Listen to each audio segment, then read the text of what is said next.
Ya, mati mikrofonnya. Masih bisa itu. Dari tadi memang gitu Pak. Tandanya.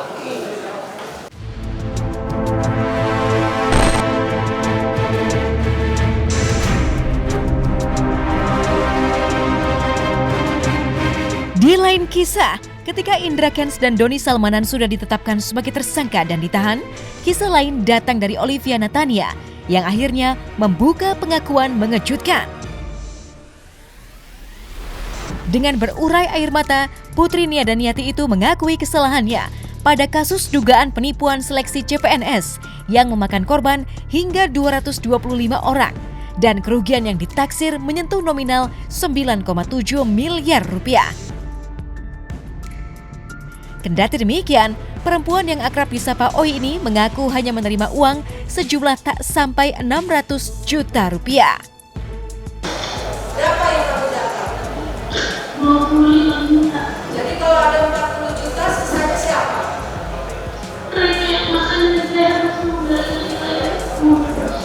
Jadi di sini kakakmu bagaimana? Apakah Sama dengan kakakku. Sama dengan kakakku. Jadi saudara Olivia hanya menerima 25 juta, sisanya adalah orang yang mencarikan CPNS ini, yang lewat belakang ini, jalur belakang yang ilegal ini. Iya. Ibu Agustin yang mulia dan dia saat ibu beralasan bahwa anak pertama. Masih bisa itu. Dari tadi memang gitu Pak. Tandanya.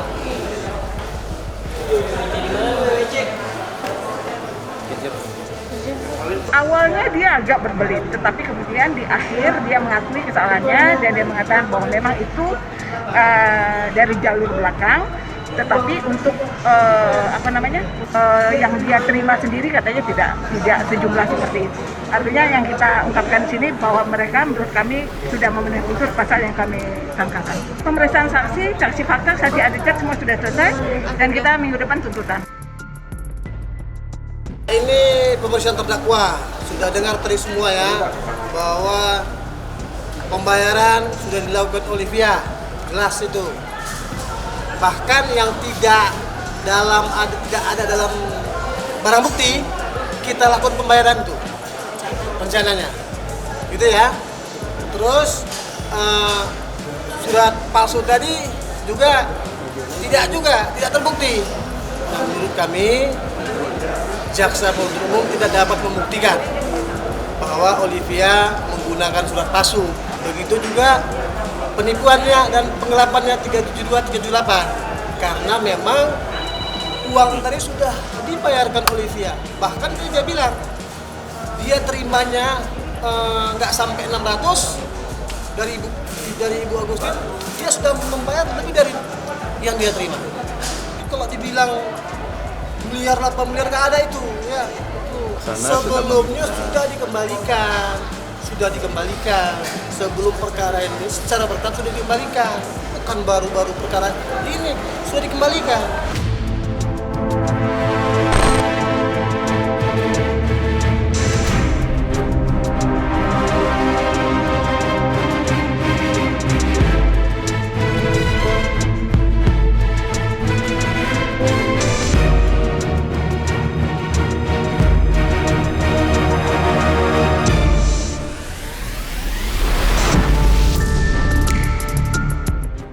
Nama Ayu Aulia belakangan ini kembali menjadi sorotan publik karena sempat melakukan percobaan bunuh diri beberapa waktu lalu.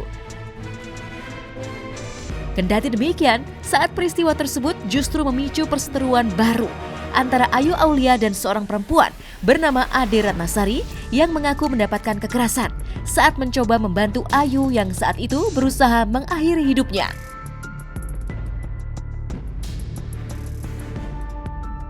Buntut dari peristiwa tersebut, Ade pun melaporkan Ayu dengan pasal penganiayaan.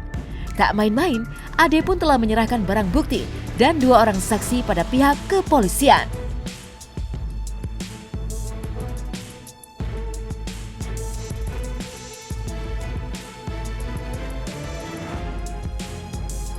Kegiatan hari ini memenuhi panggilan dari Kanit PPA Polres Metro Jaya seperti itu untuk kasus 351 yang penganiayaan itu.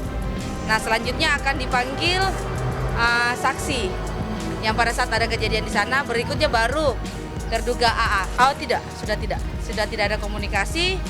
Bahkan sampai detik ini handphone saya masih ada di dia, dan keluarganya pun juga terakhir komunikasi sama saya itu untuk diselesaikan secara kekeluargaan. Namun karena proses sudah berjalan dan kebetulan di sebelah saya ini adalah kakak kandung saya, memberikan support kepada saya untuk proses hukum ini berjalan terus-menerus gitu. Harapan saya tetap mendapatkan keadilan ya, yang memang hak setiap warga negara Indonesia gitu. Kalau memang dia ditetapkan sebagai tersangka, ya itu yang harus dijalani. Dia ditetapkan sebagai tersangka, ya itu yang harus dijalani.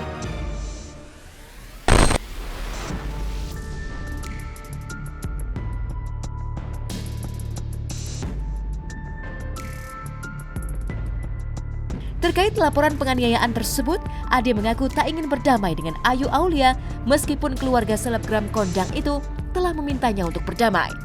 Alih-alih berdamai, Ade justru menggandeng 12 kuasa hukum untuk menangani kasus penganiayaannya. Usut punya usut, atas kasus ini Ayu Aulia terancam hukuman penjara maksimal 5 tahun penjara. Dan ketika dirinya dilaporkan ke polisi, Ayu Aulia pun memenuhi panggilan pihak kepolisian. Lalu seperti apa tanggapan Ayu Aulia setelah selesai menjalani pemeriksaan pihak kepolisian? Saya telah menunjuk 12 kuasa hukum saya untuk menangani kasus 351 ini, yaitu kasus penganiayaan ini. Karena begini, sebenarnya sih saya hanya menunjuk satu, cuman kan memang di situ ada Pak Bambang Sri Pujo and Partners, dan dalam satu partnersnya itu ada 12 kuasa hukum. Jadi semuanya kita ini rangkul. Bukan berarti ada kegentaran atau apa, tidak sama sekali. Cuman disinilah bukti keseriusan saya, tidak ada settingan, tidak ada rencana untuk berdamai. Karena memang saya dari pihak keluarga pun benar-benar serius dalam permasalahan ini. Aku juga masih gitu bagus. nih justru Mas Herdi bilang udah belajar agama gitu. Jadi saya setiap hari kalau Mas Herdi, ya kan, saya curhat sama lawyer saya begitu kan, udah belajar agama, dalamin agama gitu. Jadi saya disuruh istiqomah tandanya. Doain dulu, iya dulu kan numpang di tempat saya gitu. Aduh kalau lama bingung ya. Kayaknya nggak perlu sampai ke situ-situ ya, maksudnya itu kayak nanti saya dibilang ngejelekin yang itu, nanti nggak terima lagi, nanti lapor lagi. Udah males. Ya kan semua orang juga bisa, kamu mau jadi kakak angkat saya? Jangan anggap siapa. Artinya kan dia yang mendekatkan diri kan gitu. Gitu ya, bisa aja dong.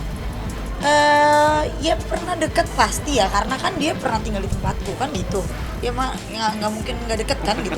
Dia juga ada baiknya kok, kita kan tidak memungkiri semua orang itu pasti ada baiknya. Bener kan ya kan?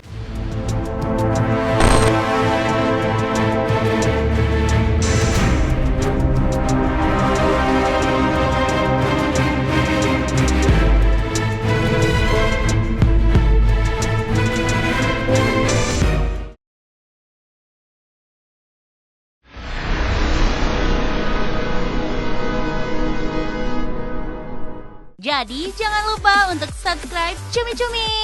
Ditekan ya tombol lonceng merahnya.